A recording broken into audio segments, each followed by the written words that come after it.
لله رب العالمين والصلاة والسلام على رسوله النبي وعلى آله وصحبه أجمعين إلى يوم الدين.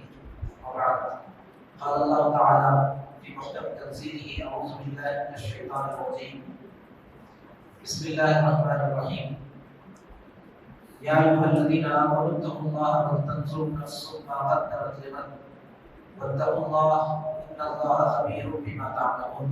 صدق الله العظيم. رب اشرح لي صدري ويسر لي أمري واحلل عقدة من لساني يفقهوا قولي. وما توفيقي إلا بالله عليه توكلت وإليه أنيب. محترم سامعین، اس وقت مجھے ذاتی احتساب اور رمضان سے تعلق آپ کے سامنے چند باتیں رکھنی ہیں. ابھی سورہ حشر کی ایک آیت کی تلاوت میں نے آپ کے سامنے کی. اس آیت میں کہا گیا ہے کہ یا ایھا الذین آمنوا، اے لوگوں جو ایمان لائے ہو یا اے لوگوں جو ایمان کا دعویٰ کرتے ہو، اتقوا اللہ، اللہ سے ڈرو، ولتنظر نفس ما قدمت لغد، اور ہر شخص کو یہ چاہیے کہ وہ دیکھے کہ کل کے لیے اس نے کیا تیاری کی ہے، اس نے کل کے لیے کیا سامان کیا ہے. واتقوا اللہ، اور اللہ سے ڈرو، بے شک اللہ خبیر بما تعملون، جو کچھ تم کرتے ہو اس سے باخبر ہے. اس آیت کے مطالعے سے معلوم ہوتا ہے کہ اہل ایمان یا جو لوگ ایمان کا دعویٰ کرتے ہیں ان کے لیے ضروری ہے کہ وہ اللہ تعالیٰ سے ڈرے، اللہ کا تقوی اختیار کرے. اور تقوی کا لازمی نتیجہ یہ ہے کہ آدمی اپنی ذات کا، اپنے نفس کا محاسبہ کرے.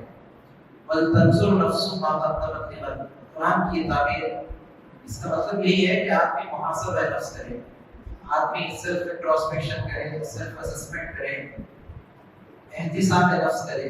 اس کے لیے مختلف تعبیریں ہم استعمال کر سکتے ہیں، لیکن قرآن جو تعبیر اس کے لیے استعمال کرتا ہے وہ یہ ہے کہ وَلْتَنْظُرْ نَفْسٌ مَا قَدَّمَتْ لِغَدٍ، ہر شخص، ہر نفس یہ جائزہ لے، یہ دیکھے کہ اس نے کل کے لیے کیا تیار کر رکھا ہے. اور کل سے مراد ظاہر ہے کہ وہ آخرت کا دن ہے. واتقوا اللہ، اور یہاں پھر کہا گیا ہے کہ اللہ تعالیٰ سے ڈرو. اس بات کو دہرایا گیا ہے کہ آدمی تقوی اصل میں محاسبہ نفس کی بنیاد پہ کی بنیاد بنے گا. اور جب آدمی اپنا محاسبہ کرے گا، اپنا جائزہ لے گا، تو پھر اپنے اندر، اس کے اندر تقوی، مزید تقوی پیدا ہوگا. ان اللہ خبیر بما تعملون، اس لیے کہ اللہ تعالیٰ جو کچھ تم کرتے ہیں اس سے باخبر ہے. اس کا لازمی نتیجہ ہے کہ وہ تمہیں تمہارے اعمال کی جزا اور سزا دے گا. اس لیے ضروری ہے کہ تم اس دنیا ہی میں اپنا محاسبہ کر لو. تو اس آیت کے روشنی میں دیکھنے سے معلوم ہوتا ہے کہ محاسبہ کا اصل مقصد یہ ہے کہ آدمی کل کے لیے تیاری کر لے، آخرت کے لیے تیاری کر لے. اور آخرت کے سلسلے میں ہم دیکھتے ہیں تو معلوم ہوتا ہے کہ آخرت اصل میں جو ہے یوم الحساب ہے. خدا کی مختلف صفات ہیں، مختلف نام ہیں اللہ تعالیٰ کے. ان ناموں میں یا ان صفات میں ایک صفت اللہ تعالیٰ کی یہ ہے کہ وہ اللہ تعالیٰ عدل ہے، سراپا عدل ہے. ان اللہ لا یظلم مثقال ذرہ، ذرہ برابر ظلم اللہ تعالیٰ نہیں کرتا، وہ سراپا عدل ہے. اور اسی عدل کا تقاضا یہ ہے کہ آخرت آئے. اس دنیا میں آپ دیکھتے ہیں کہ کہیں بھی جسٹس نہیں ہوتا، ممکن ہی نہیں ہے. ایک آدمی لاکھوں کروڑوں لوگوں کو قتل کر دے، آئندہ جنریشنز کو قتل کر دے، یا آنے والے جنریشنز کو جس طرح کیمیکل ویپنز استعمال کر کے یا اس طرح کے ہتھیار استعمال کر کے لوگ کرتے ہیں، جو آنے والی نسل ہوتی ہے ان کے اندر بھی ڈیفارمیٹی پیدا ہو جاتی ہے. تو ایک شخص اتنے سارے مسائل کا سبب بنتا ہے، اور اس کو اس دنیا میں سزا دیا بھی جائے گا تو پاسبل جسٹس کی بنیاد پہ دیا جائے گا، یعنی اس کو سولی پر چڑھا دیا جائے گا. لیکن اس نے جتنا نقصان کیا ہے تو اس کی بھرپائی ممکن نہیں ہے. پرفیکٹ جسٹس اس دنیا میں نہیں ہونا ہے. تو یہ آخرت اسی لیے اللہ تعالیٰ نے بنائی ہے. تو اللہ تعالیٰ کہتا ہے کہ افنجعل المسلمین کالمجرمین، کیا ہم فرما برداروں کو مجرموں کی طرح کر دیں گے، دونوں کو ایک ساتھ کر دیں گے؟ دونوں ایسا نہیں کہ فرما برداروں کو ریوارڈ مل رہا ہے اور جو لوگ نافرمان ہیں ان کو پنشمنٹ مل رہا ہے. ایسا نہیں، دونوں برابر ہو جائیں گے. ما لکم کیف تحکمون، تم کو کیا ہو گیا، تم کیسے فیصلے کرتے ہو؟ ایک جگہ اللہ تعالیٰ کہتا ہے کہ ام نجعل الذین آمنوا وعملوا الصالحات کالمفسدین فی الارض، کیا ہم اہل ایمان کو اور عمل صالح کرنے والوں کو زمین میں فساد پھیلانے والوں کی طرح کر دیں گے، دونوں کو برابر کر دیں گے؟ یعنی آخرت آئے گی نہیں جب دونوں برابر ہوں گے؟ ہم نجعل المتقین کالفجار، یہ متقی لوگ اور فاجر لوگ دونوں برابر ہو جائیں گے؟ تو یہ اللہ تعالیٰ کی صفت عدل کے منافی ہے، یہ ہو نہیں سکتا۔ چنانچہ آخرت آنی ہے اور آخرت میں اللہ تعالیٰ ہر ایک کا حساب لے گا۔ وَمَن يَعْمَلْ مِثْقَالَ ذَرَّةٍ خَيْرًا يَرَهُ وَمَن يَعْمَلْ مِثْقَالَ ذَرَّةٍ شَرًّا يَرَهُ۔ تو اسی کو اللہ تعالیٰ ہم دیکھتے ہیں محاسبہ کے سلسلے میں مختلف آیتیں نازل ہوئی ہیں۔ ایک جگہ اللہ تعالیٰ کہتا ہے کہ ثُمَّ رُدُّوا إِلَى اللَّهِ مَوْلَاهُمُ الْحَقِّ، پھر یہ لوگ اپنے مولا کی طرف جو برحق ہوگا اس کی طرف لوٹائے جائیں گے، عَلَىٰ لَهُ الْحُكْمُ، اور اسی کے اختیار پہ فیصلہ ہوگا، وَهُوَ أَسْرَعُ الْحَاسِبِينَ، اور وہ بہت جلد حساب کرنے والا ہوگا، تمام حساب کرنے والوں میں سے بہت زیادہ بہت جلدی حساب کرنے والا ہوگا۔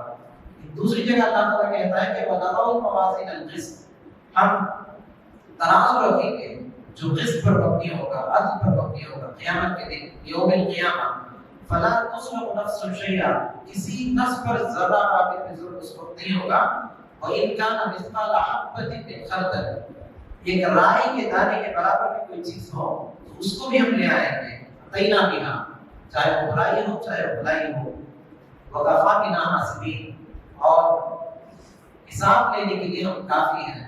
یہ اللہ تعالیٰ جو حساب لے گا وہ کوئی موٹا موٹا حساب نہیں لے گا، بلکہ ایک ایک چیز کو لے کر آ جائے گا۔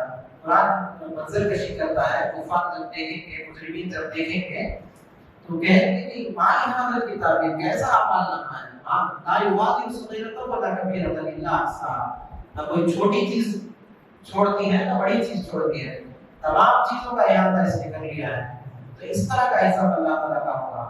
ایک جگہ اللہ تعالیٰ کہتا ہے کہ وہی تبدوا ما فی انفسکم او تخفوہ یحاسبکم اللہ، اگر تم اپنے نفس میں جو کچھ ہو اس کو ظاہر کرو، خواہ تم اس کو چھپاؤ، اس سے کوئی فرق نہیں پڑتا، اللہ تعالیٰ اس کو لے کے آ جائے گا۔ یحاسبکم باللہ، اللہ تعالیٰ محاسبہ کرے گا، تمہارا حساب لے گا اس کے نتیجے میں۔ آخرت کے دن کے لیے مختلف تعبیریں قرآن مجید میں استعمال ہوئی ہیں، یوم القیامہ، قیامت کا دن، یوم العاصفہ، اس طرح مختلف تعبیریں۔ اس میں ایک تعبیر جو ہے یوم الحساب کی تعبیر بھی ہے، بما نسوا یوم الحساب، یہ لوگ حساب کے دن کو بھول گئے۔ اس طرح مختلف جگہوں پہ آخرت کو یوم حساب، یعنی وہ دن جس میں لوگوں کا محاسبہ کیا جائے گا، جس میں احتساب کیا جائے گا۔ پھر اللہ تعالیٰ کی صفت میں سریع الحساب بتایا گیا ہے، کئی جگہوں پہ قرآن میں آیا ہے کہ اللہ سریع الحساب، اللہ تعالیٰ بہت جلد حساب لینے والا ہے۔ قیامت کے دن کو کہا گیا کہ اقترب للناس حسابهم، لوگوں کے لیے ان کے حساب، ان کا حساب قریب آ گیا، وهم فی غفلۃ معرضون، حالانکہ وہ غفلت میں بدمست ہیں اور اعراض کر رہے ہیں۔ ایک جگہ اللہ تعالیٰ کہتا ہے کہ اتنا الینا ایابہم، بے شک ہماری ہی طرف لوٹنا ہے، وَإِنَّ عَلَيْنَا ثُمَّ إِنَّ عَلَيْنَا حِسَابَهُم، پھر ہمارے ہی ذمہ ان کا حساب لینا ہے۔ تو یہ لوٹنے کا جو عمل ہے اس دنیا میں چلا رہا ہے، اور دنیا جب ختم ہوگی تو فوراً اللہ تعالیٰ لوگوں کا حساب لے گا۔ پھر حساب لینے کے نتیجے میں اللہ تعالیٰ کہتا ہے کہ جن کے ہاتھ میں اللہ تعالیٰ دائیں ہاتھ میں اعمال نامہ دے گا، جو اچھے لوگ ہوں گے، نیکوکار لوگ ہوں گے، تو ان کا حساب جو اللہ تعالیٰ لے گا تو وہ تو بس ہلکا پھلکا حساب لے گا۔ وہ کہے گا کہ فَأَمَّا مَنْ أُوتِيَ كِتَابَهُ بِيَمِينِهِ فَسَوْفَ يُحَاسَبُ حِسَابًا يَسِيرًا، اس کا حساب بہت حساب یسیر ہوگا، آسان حساب ہوگا۔ اور وہ یہ کہے گا آخرت میں کہ انی ظننت انی ملاق حسابیہ، یہ دائیں ہاتھ میں نامہ اعمال لینے کے بعد وہ خوش ہو جائے گا اور کہے گا کہ مجھے یقین تھا کہ مجھے جو ہے اس حساب کے دن جو ہے ملاق حسابیہ، اس سے ملاقات کرنے والا ہوں، اس سے ملنے والا ہوں اور میرا حساب مجھے ملنے والا ہے، یہ وہ کہے گا خوشی سے۔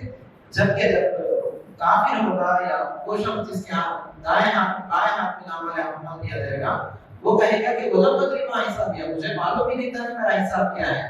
تو حساب کتاب کے سلسلے میں مجھے تو معلوم نہیں تھا، میں تو دنیا میں جانوروں کی طرح زندگی گزارتا تھا، عیش و آرام کی زندگی، بابر کا عیش کوش کے عالم گزارا، ایٹ ڈرنک اینڈ بی میری، کھاؤ پیو بس کرو عیش کرو، تو یہ میری زندگی کا جو کی فلسفی تھی اس طرح زندگی گزارتا تھا. قرآن یہ کہتا ہے کہ انہم لا یرجون حسابا، یہ لوگ حساب کی امید نہیں رکھتے، یعنی آخرت پیش آئے گی، اس میں اللہ تعالیٰ اعمال کا حساب لے گا، یہ ان کے وہم و گمان میں بھی نہیں ہوتا ہے. یہ جب صورتحال قرآن میں ایک مختلف آیات اس کی منظر کشی کرتا ہے کہ آخرت کا وہ دن ہوگا جب انسانوں کا حساب لے گا. انسانوں کا حساب لینے والا اللہ تعالیٰ ہے، جو حساب لینے کے لیے کافی ہے، جو بہت سخت حساب لینے والا ہے، بہت جلد حساب لینے والا ہے. اور جو لوگ کفار ہوں گے، منکرین ہوں گے، اور جن لوگوں نے اس دنیا کو آخرت کو بھلا کر دنیا کی زندگی گزاری ہوگی، تو وہ لوگ ایسے ہوں گے کہ ان کو پچھتائیں گے اپنے حساب کو دیکھ کر. اور جن لوگوں نے دنیا کی زندگی اللہ تعالیٰ سے ڈرتے ہوئے بسر کی ہوگی، اپنے نفس کا محاسبہ کرتے ہوئے بسر کی ہوگی، تو وہ لوگ اس حساب پر خوش ہوں گے. اسی لیے جو کہا گیا ہے کہ حاسبوا قبل ان تحاسبوا، یہ قول ابراہیم حضرت عمر کی طرف منسوب ہے. کیسے ضعیف ہے لیکن معنی کے لحاظ سے بالکل صحیح بات ہے کہ آخرت میں ہمارا حساب جب ہوگا تو وہ بہت سخت حساب ہوگا. تو اس حساب کے لیے ہمیں دنیا میں تیاری کرنی چاہیے. ہم دنیا میں مختلف حسابوں کے لیے تیاری کرتے ہیں نا، انکم ٹیکس کے لیے تیاری کرتے ہیں، اور گورنمنٹ کا کوئی جو ہے ایوالویشن کے لیے آتا ہے، کوئی شعبہ چاہے کوئی بزنس ہو، کوئی اسکول کالج ہو، تو جب وہ ایوالویشن کے لیے آتا ہے تو اس سے پہلے ہم سارا حساب کر کے اپنے آپ کو تیار رکھتے ہیں تاکہ جیسے ہی ہوا ہے ہم آسانی کے ساتھ حساب پیش کریں اور اچھے مارک سے کامیاب ہو، سرخر ہو. تو یہی اصل میں وجہ بنتی ہے حساب کی. تو اس کے لیے جو تعبیرات استعمال کرتے ہیں، جس طرح کہ میں نے کہا کہ محاسبہ نفس ہے، احتساب نفس ہے، یا ذاتی احتساب ہے، سیلف انٹروسپیکشن ہے، یا سیلف اسسمنٹ ہے، تو مختلف تعبیرات. قرآن کی تعبیر میں وَلْتَنْظُرْ نَفْسٌ مَا قَدَّمَتْ لِغَدٍ، تو یہ نفس کیا ہے اس پر ہم گفتگو کریں گے پہلے. اس لیے کہ نفس کا پہلے احتساب کریں گے ہم، تو نفس کے احتساب کے نتیجے میں نفس کی معرفت حاصل ہوگی، یعنی ہمارا نفس کیسا ہے اس کی معرفت حاصل ہوگی. ہم جو باڈی کا بھی احتساب کرتے ہیں نا، ڈاکٹر کے پاس جا رہے ہیں، ڈاکٹر صاحب یہاں تشریف فرمائیں، تو ڈاکٹر کے پاس جاتے ہیں تو ہمیں کیا مسئلہ ہے، تو ہم سمپٹمس نوٹ کرتے ہیں. مجھے جو ہے سر میں درد ہوتا ہے، سر کے کسی حصے میں درد ہوتا ہے، یا پاؤں میں کہاں پہ درد ہوتا ہے، کہاں کیا ہوتا ہے، وامٹنگ سینسیشن ہوتا ہے، کیا ہوتا ہے، سمپٹمس نوٹ کرتے ہیں نا. سمپٹمس نوٹ کر کے ڈاکٹر پوچھتا ہے کہ کیا طبیعت ہے آپ کی، کیا ہوا، تو ہم بتاتے ہیں ڈاکٹر کے سامنے. تو ہم اپنے حیاتیاتی وجود کا، ہم اپنے بایولوجیکل ایگزسٹنس کو جانچتے ہیں، پرکھتے ہیں اور اس کا ایک جائزہ لیتے ہیں. اسی طرح جو ہے نفسیاتی وجود بھی ہماری ایک ہے، تو اس کا جائزہ لینا. تو اس کا جب جائزہ لیں گے، احتساب کریں گے، تو ہمیں معرفت نفس حاصل ہوگی. نفس کی معرفت، ہمارے نفس کے اندر کیا چل رہا ہے، اس کے خیالات کیا ہیں، خواہشات کیا ہیں، اس کا میلانات کیا ہے، رجحانات کیا ہے، یہ ساری چیزوں کی معرفت حاصل ہوگی. اور اس کے نتیجے میں تزکیہ نفس ممکن ہوگا. اللہ تعالیٰ کہتا ہے کہ قد افلح من تزکا، دوسری جگہ کہا ہے کہ وَنَفْسٍ وَمَا سَوَّاهَا فَأَلْهَمَهَا فُجُورَهَا وَتَقْوَاهَا قد افلح من زکاها وقد خاب من دساها. نفس کا جو تزکیہ جس نے کیا وہ کامیاب ہو گیا. تو تزکیہ نفس، نفس کی تربیت، نفس کا تزکیہ، یہ کامیابی کے لیے، آخرت میں کامیابی کے لیے ضروری ہے. تو یہ جو لفظ نفس کہتے ہیں، یا یونانی فلسفے میں اس کو روح سے تعبیر کیا جاتا ہے، سول کہتے ہیں، یا ہم اسے شخصیت سے تعبیر کرتے ہیں. ہماری شخصیت یا ہمارا سیلف، تو سیلف اینڈ ادر کا جو ڈفرنس ہے وہ ہمیں خوب معلوم ہے کہ ہمارے علاوہ جو کچھ ہے وہ سب ادرس ہے، اور ہمارے اندر جو کچھ ہے وہ سیلف ہے. اور سیلف میں یہ نہیں کہ ہمارا جسم ہے، تو جسم اس کا ایک حصہ ہو سکتا ہے، لیکن جسم سے بھی الگ کر کے اس کو بتایا گیا قرآن میں. آخرت کا دن وہ ہوگا جب یوم تشہد علیہم السنتہم وایدیہم وارجلہم بما کانوا یعملون، یہ جو کچھ کرتے تھے اس کے خلاف گواہی دیں گے. کون گواہی دیں گے؟ باہر کے لوگ نہیں، ان کے ہاتھ گواہی دیں گے، ان کے پاؤں گواہی دیں گے، اور ان کی زبانیں گواہی دیں گی. گویا ایک شخص کا جو ہاتھ، پاؤں اور اس کی زبان ہے یا اس کے آرگنز ہیں، یہ تو اس کا جسمانی وجود ہے، لیکن اس کا ایک الگ وجود ہے جو اس کا نفس ہے، سیلف ہے. تو اسی کا حساب آخرت میں ہوگا. آخرت میں اصل حساب جو ہوگا وہ آدمی کے سیلف کا یا نفس کا ہوگا. اور جب گواہی کی نوبت آئے گی تو آدمی کے اعضاء خود اس کے خلاف کھڑے ہو جائیں گے. اگر وہ نفس کے سلسلے میں توجہ نہیں دے گا تو یہ نفس جو ہے آدمی کا، اس کو آپ روح بھی کہہ سکتے ہیں، یا اسپرٹ یا سول بھی کہہ سکتے ہیں، یا شخصیت بھی کہہ سکتے ہیں، تو اس نفس کا جائزہ لیں گے تو معلوم ہوتا ہے کہ انسانی نفس جو ہوتا ہے اس کے دو ڈومین ہوتے ہیں یا دو جہتیں ہوتی ہیں. تو ایک جہت اس کی جو جہت ہے اس کو ہم طبیعت کہہ سکتے ہیں یا جبلت کہہ سکتے ہیں یا انسٹنکٹ کہہ سکتے ہیں، اور دوسری جہت ہے یا دوسرا ڈومین ہے وہ شعور ہے. یعنی آدمی کے اندر ایک جبلت ہوتی ہے. جبلت کا مطلب ہوتا ہے کہ جس طرح جانوروں کے اندر ایک جبلت ہوتی ہے نا، جانور کھاتا ہے، اسی طرح انسان بھی کھانے پینے کی خواہش رکھتا ہے، اس کی ضرورت بھی ہے اور خواہش بھی ہے. تو انسان کھاتا ہے، پیتا ہے، جنسی چیزوں میں ملوث ہوتا ہے، یہ ساری چیزیں اس کی طبیعت کا، اس کی انسٹنکٹ کا حصہ ہوتا ہے. تو انسٹنکٹ کا مطلب یہ ہوتا ہے کہ وہ ان چیزوں کو کانشیسلی نہیں کرتا ہے یا اس کے کانشیس کا نتیجہ نہیں ہوتی وہ چیز، بلکہ وہ اس کے نیچر میں ہوتا ہے، وہ کرنا چاہتا ہے ایسا، اور اس کے اندر طلب پیدا ہوتی ہے، اس کے اندر خواہش پیدا ہوتی ہے. تو یہ اس کی جبلت یا اس کی طبیعت ہے. یہ نفس کا ایک حصہ ہے یا ایک ڈومین ہے. اس کا جو دوسرا ڈومین ہے وہ شعور ہے. شعور کا مطلب کیا ہے؟ شعور کا مطلب یہ ہے کہ awareness of right and wrong, صحیح اور غلط کی تمیز. یہ جو شعور انسان کے اندر پیدا ہوتا ہے، یہ انسان کے نفس کے اندر ہوتا ہے، یہ الہامی ہوتا ہے. اللہ تعالیٰ نے کہا کہ فَأَلْهَمَهَا فُجُورَهَا وَتَقْوَاهَا، انسان کے اندر فجور اور تقویٰ، کیا غلط ہے اور کیا صحیح ہے، دونوں کا الہام کر دیا گیا ہے.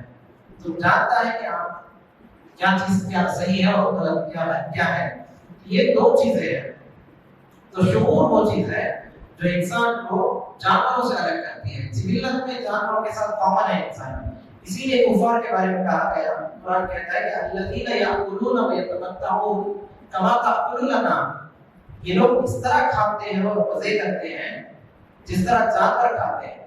یعنی جانور بھی کھاتا ہے، چلتا چھپتا ہے، مزے کرتا ہے، تو وہ اس کی زندگی جس پرنسپل پہ گزرتی ہے وہ مزے کے پرنسپل پہ، پلیزر کے پرنسپل پہ گزرتی ہے. جانور کی زندگی کھانا پینا، گھومنا چلنا، یہ کفار اسی طرح کر رہے ہیں. تو یہ جو ہے کفار بھی جانوروں ہی کے لیول پہ زندگی گزار رہے ہیں. اس سے جو اونچا لیول ہے انسانوں کا لیول، وہ شعور کا لیول ہے. شعور کے لیول پہ یہ ہوتا ہے کہ جبلت کو آپ شعور کے تابع کر دیتے ہیں. یعنی جبلت شعور کی تحمیل میں ہوتی ہے. شعور جبلت کو کنٹرول کرتا ہے. یعنی کھانا ہے تو یہ کھا سکتا ہوں یا نہیں کھا سکتا ہوں، یہ شعور فیصلہ کرے گا.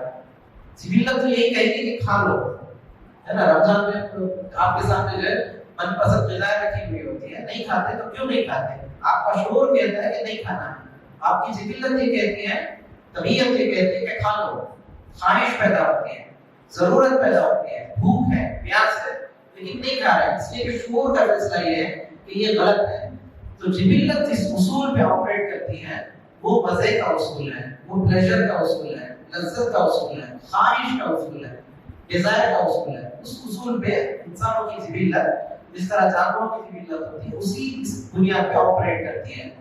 اور ہمارا جو شعور جس بنیاد پہ کام کرتا ہے وہ صحیح اور غلط کی تمیز، اچھے اور برے کی تمیز، نافع اور غیر نافع، کیا چیز انسان کے لیے الٹیمیٹلی فائدہ مند ہے اور کیا چیز فائدہ مند نہیں ہے، اس بنیاد پہ یہ چیز کام کرتی ہے.